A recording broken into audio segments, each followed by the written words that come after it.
There's 5 steps in your book to really outline this. And we started with the first one, is owning your own stories.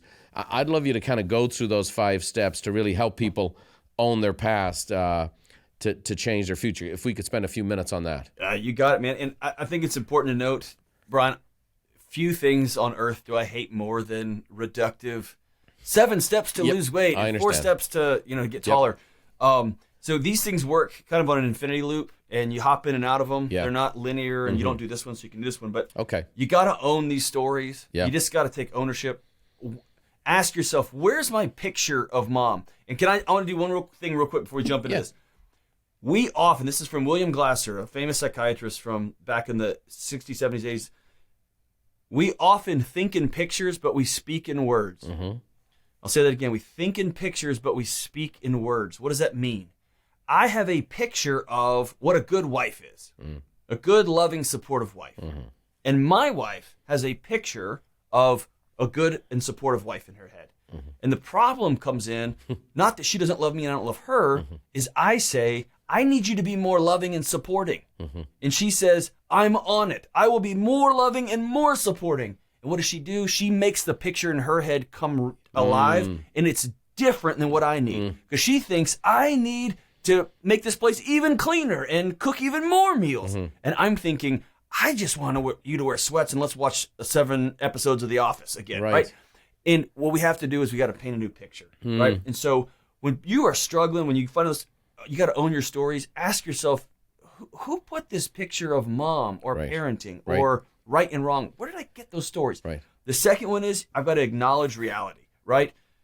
I've got to be honest, and we don't do well with this in our culture, right? I've got to be honest and say, this is what I hope to be, and this is where my life is, right? And we don't do a good job of that. We love to blame. We love to run around, and sometimes blame is warranted, and then I'm going to say, and then what, right?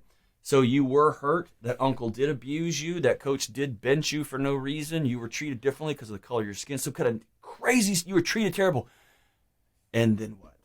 And here we are right now. So you got to own reality. And Brian, that takes grief. You got to grieve that sometimes. We have to forgive, which is hard. We've got to there's some processes there. And then what am I going to do? No life change in the world, period, bar none. And this is the scientific literature all over the place. No life change of any sort that is sustainable can happen by yourself.